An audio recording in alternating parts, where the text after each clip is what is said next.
In 2000, the Portland Trail Blazers nearly made the NBA Finals.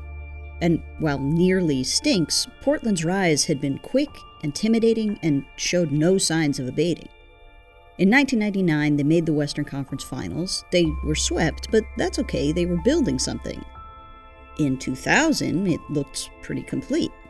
Up against the Kobe-Shaq Lakers in the Western Conference Finals, this team wasn't getting swept. Mike Dunleavy, coach of the year in '99, orchestrated fluid lineups with tons of talent at his disposal. There was leading scorer Rasheed Wallace, equal parts talented, passionate, and volatile.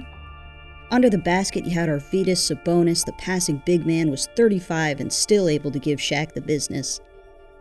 The backcourt saw 5'10" scoring point guard Damon Stoudemire split time with veteran Greg Anthony. New to the squad in 2000 were all-star vets Scottie Pippen, still trying to prove he could get a ring without Jordan, and Steve Smith, who became the Blazers' second leading scorer. Off the bench, you had fan favorite Brian Grant and the two young guns, Bonzi Wells and Jermaine O'Neal. It was president and GM Bob Buttttt who built this group, with help from the finances of the owner, Microsoft co-founder, a billionaire, Paul Allen. And this group was winning Game 7 of the 2000 Western Conference Finals by 15 points with 10.5 minutes left. The finals were in their sights. But then LA went on a 15-0 run and won. In the fourth quarter, the Blazers missed 13 consecutive shots. But they weren't bad looks, it was just bad luck. Dunleavy said he wouldn't change a thing about that game because 99 times out of 100, they'd win that game. Portland's near-finals berth in 2000 could have been the first stone in a path to a dominant future. If 99 out of 100 times they win that game, hey, they'll get them next time. That's math for you. Shaq said he expected the Blazers-Lakers rivalry to last his whole career. But, of course, the loss and failure to make it to the finals could be the first stone in a totally different path. One that leads straight to hell.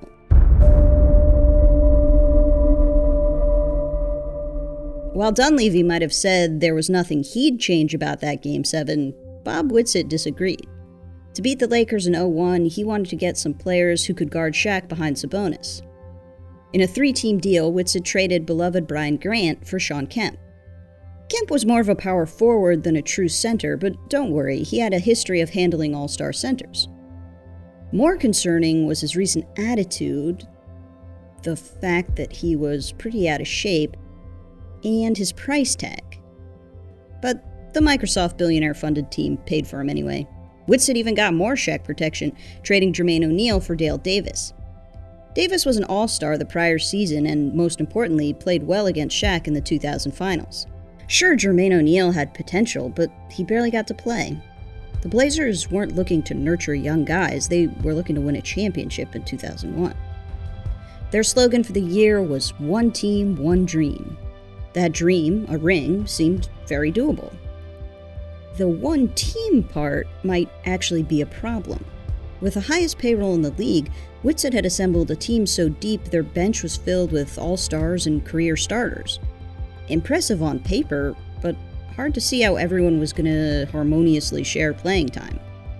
But hey, Buttttt, a professional general manager, wasn't concerned, so it's probably fine. And for the first half of the season, it was better than fine. At All-Star break, the Blazers were the best in the West. Sure, there wasn't enough playing time for everyone, and guys got mad. Career starters Kemp and Davis didn't adjust super well to coming off the bench. Steve Smith slumped and got replaced in the starting lineup by young Bonzi Wells, which he didn't care for. But here's the rub. When your team's dominating left and right, you can't really complain too much. You can, but nobody'll hear you over all the cheering. At the trade deadline, they were 38-17, and Buttttt said he wasn't planning on making any moves. Why mess with success? Why mess with success, Buttttt? He didn't make any trades, but he did add more former All-Stars to a team that already had too much talent. In late February, Pippen returned from injury, but Buttttt decided to sign his temporary replacement for the rest of the year anyway. So Portland had too many small forwards. Stacey Augmon, who had played well in Pippen's absence, was shoved to the end of the bench. Then on March 5th, Buttttt signed Rod Strickland. You know him, the consummate starting point guard who had been the Blazers' facilitator in the mid-90s. But what about their current starting point guard, Damon Stoudemire? Well, now he got to fear for his spot and also spiral about whether or not the front office believed in him, as did backup point guard Greg Anthony, who was injured but planned on coming back before there were two guys ahead of him. All the Blazers were on edge. Management had sent several messages that they should be. Dip in production, you could lose your starting spot. Get a little hurt, you could lose your backup spot. Someone else gets hurt and you play pretty well, we don't really care. Play great on the number one team in the West, your starting spot's still not safe. Portland, confidence shattered, lost 5 games in a row after Strickland was added. There was a palpable unease on the court. When you're losing, there's not much point in being humble and generous or even quiet about your playing time. On March 13th, while the Blazers were losing a 4th game in a row, Pippen was subbed out and said loud enough for the media to hear, "Dunleavy can't coach." Later in the game, Wells was taken out and was a little aggressive about it. Wallace would have gotten all the playing time he wanted if it weren't for his ongoing battle with the refs. So that's not helpful. By the start of April, the Blazers had fallen from 1st in the West to 6th.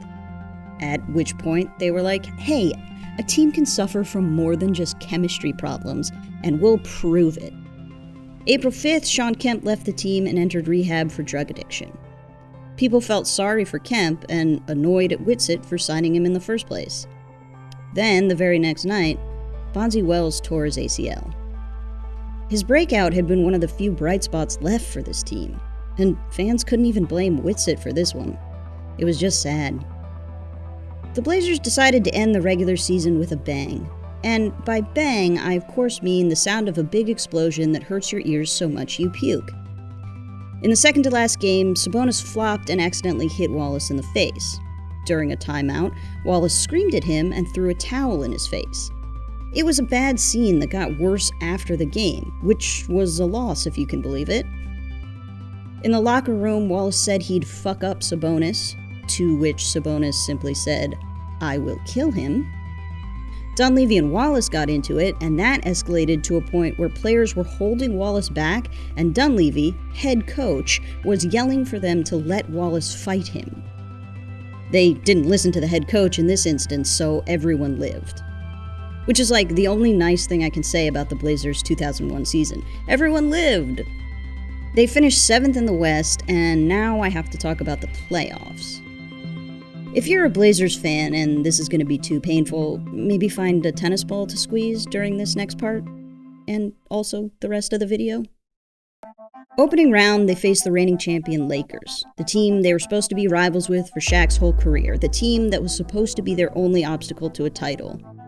And they got swept, losing each game by double digits. This team was a shell of their former selves, and the shell had a dead hermit crab in it. About a week after the season, Dunleavy was fired, and despite fans' sentiment, Buttttt got to stay and see if he could clean up the mess he'd made of the team. Before the 2002 season, the Blazers lost a few guys to free agency. Sabonis retired, and Steve Smith and Greg Anthony were traded. Buttttt added Ruben Patterson. A few months earlier, Patterson entered a modified guilty plea to third-degree attempted rape of his family's nanny.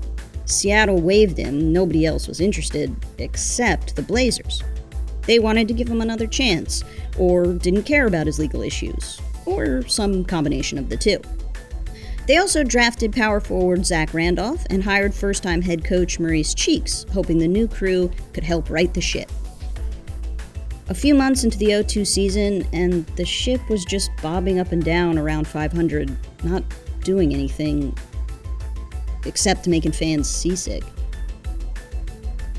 Wells and his repaired knee were a bright spot, until he gave Sports Illustrated a quote about Portland fans' lack of support, saying, "We're not really going to worry about what the hell the fans think of us. They don't really matter to us." Being as generous as I possibly can, this is a young man saying he wouldn't be distracted. He's just using the worst possible words to say that. Oh, wait, there's more. They can boo us every day, but they're still going to ask for our autographs if they see us on the street. That's why they're fans and we're NBA players. You know what? I don't feel like being generous anymore. Portland finished 6th in the West and again faced the Lakers in the first round. They were swept again, and games were characterized by some uncouth behavior. Oh, and also during the playoffs, Stoudemire was under investigation for felony marijuana possession. But hey, some of the playoff games were close, players and coaches weren't trying to fight each other, and Wallace only had 27 techs this year. The 02 season counts as an upswing. Still a far cry from 2000, but you have to say the glass is one drop full, not that's an empty glass, I don't want it, get it away from me. Okay, 2002-2003, how were the Blazers going to capitalize on this drop of momentum? First, they got Sabonis to come out of retirement. Then they re-signed Wells, who claimed a new attitude. Buttttt did again stockpile talent with little regard for how they could possibly share playing time. But honestly, the playing time disputes in 03, of which there were a few, would be the least of the Blazers' problems. You may have heard of Portland's nickname, the Jailblazers. Well, the 2003 squad really leaned into that name. In early November, Bonzi Wells was suspended for spitting on Danny Ferry. Ferry may have provoked him with a racial slur, but that kinda got swept under the rug. In late November, Wallace and Stoudemire were pulled over for speeding, and the cops smelled weed. Wallace allegedly told the officer he would not find any weed because they had already smoked it all. Wallace was incorrect. 4 days later, Ruben Patterson, still on probation from the sexual assault case back in Seattle, was arrested for domestic assault. His wife later asked for the charges to be dropped. On December 20th, the Blazers defeated Golden State on a Sheed buzzer beater. All right, a moment for celebration. And I mean a literal moment, because look over here at Bonzi Wells and Chris Mills. And that turned into a huge, chaotic brawl. I think someone picked up a chair right here. Fans threw stuff at the Blazers, and when a fan threw gum and swung at Sheed, he tried to climb into the stands to sternly tell the guy that was inappropriate. Wells was suspended 2 games, and Wallace was fined $15K. Quick good behavior break at the start of the new year, probably trying to live up to their resolutions. But then on January 17th, Wallace threatened a ref. The ref had given Wallace a questionable tech during the game, and afterwards they crossed paths outside the stadium. The ref said Sheed raised his arms to hit him. Sheed said he was just talking.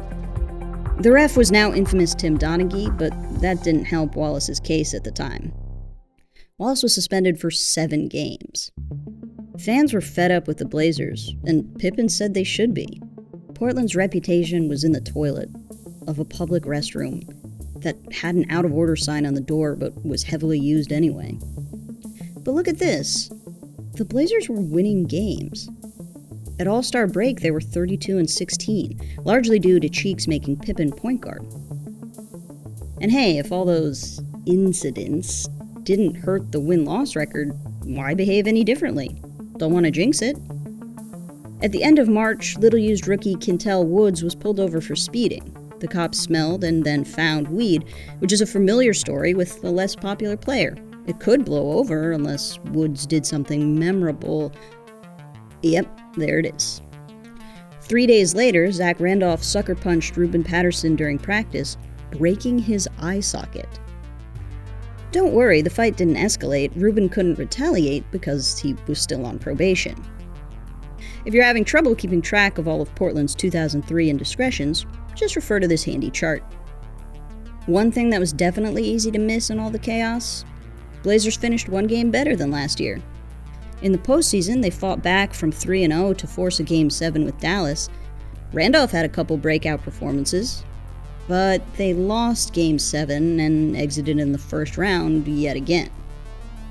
If Portland wanted to hold on to the fans they had left, something had to be done. 3 days after the 03 season ended, Buttttt resigned as president and GM. His replacements insisted a new wind was blowing and made a pledge to fans that the salacious headlines were behind them. The pledge would be slightly harder to uphold because Portland lost 2 of their more mature guys, Pippen to free agency, Sabonis to a second and final retirement. But the pledge would be really hard to uphold because of players behaving the same old way. In the third game of the 2004 season, Bonzi Wells retaliated to hecklers with an obscene gesture. They don't say which one, so just pick your favorite. The team fined him as if to say, "See everyone, this year's gonna be different." In mid-November, Wells cursed out Cheeks when he was subbed out. The team took away his co-captainship and suspended him for 2 games. Wow, this year is gonna be different. A couple weeks later, Zach Randolph was arrested for driving under the influence of marijuana. He currently led the team in points and rebounds and was pretty much the guy keeping their heads above 500. So, new winds are blowing, etc., but management decided to hold off on disciplinary action.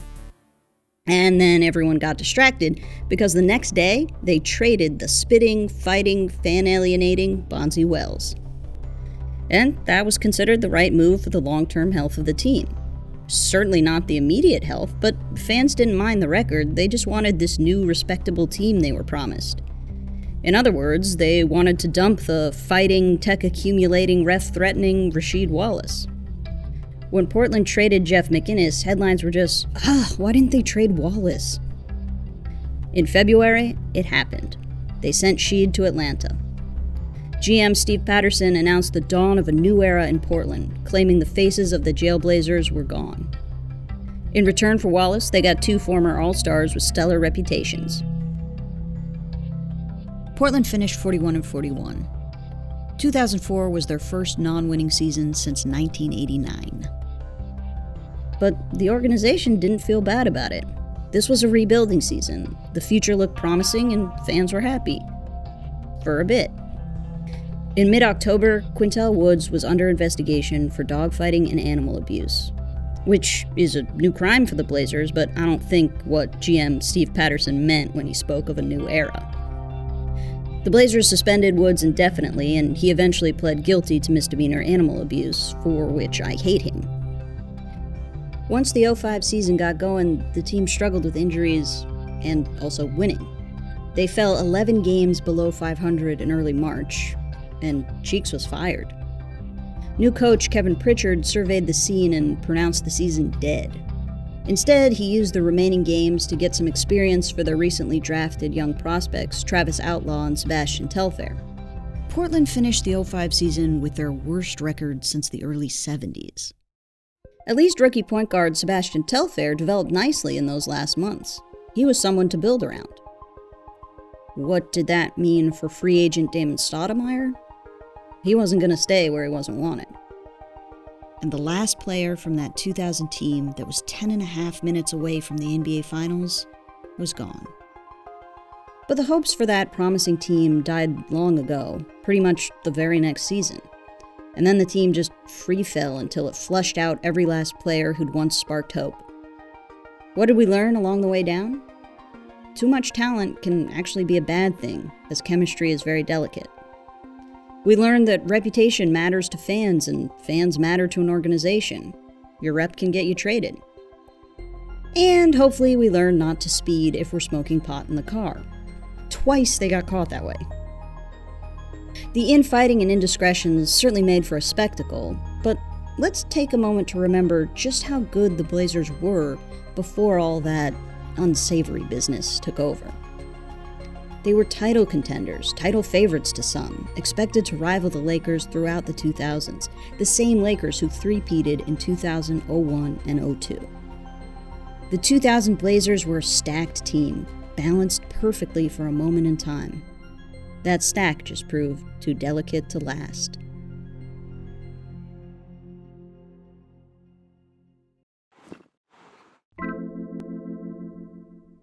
Thank you for watching, my friends and enemies. Remember to subscribe for notifications. To see the Blazers at happier times, click here. To see them at some more sad times, we got that too. For Secret Base, I'm Clara Morris. Good night and good game.